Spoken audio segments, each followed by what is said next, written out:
It's hard to understand for anybody to get a notice if you're doing nothing or if you're doing everything right. That's just wrong. People in Cape Coral seeing red, literally. The city plastering these stop work orders on doors throughout the city, saying homeowners are rebuilding without the proper permits. It comes as FEMA accuses Cape Coral and other cities in Lee County of not following permitting rules after Hurricane Ian. Yeah, that's why FEMA revoked its flood insurance discount for more than 100,000 people in Lee County. NBC2's Gina Tomlinson is in Southeast Cape Coral tonight, getting you answers on why these stop work orders are being posted now after some of the work is already complete.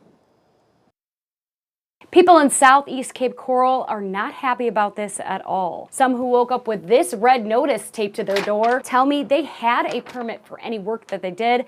Others tell me they never did any rebuilding at all, yet they're still seeing red. I think it's a little bit of an harassment. I mean, I don't understand what I did and why I have to go to a hearing when I did nothing wrong. It's been a long road for Frank and Annie Caleri rebuilding their home on Orchard Boulevard after Hurricane Ian. We did not take water in the house.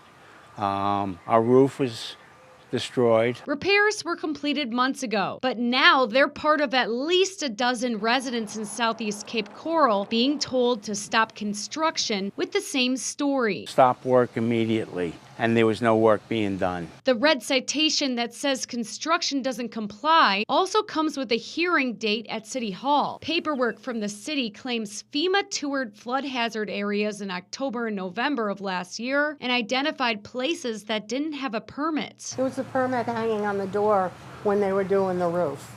Maybe it's a mistake. Herb Hoffman, who lives on a street off Savona Parkway, also got the violation. The house was demolished with a permit about 2 months ago.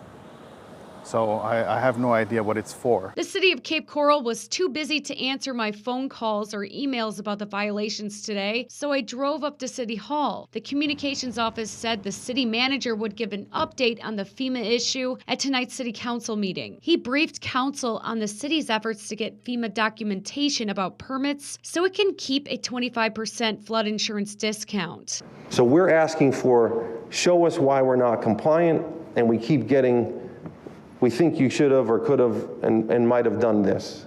And those are two different issues at hand. The city has about 3 weeks left to get the documents to FEMA, or people could face higher flood insurance rates in October. In Southeast Cape Coral, I'm Gina Tomlinson, NBC2.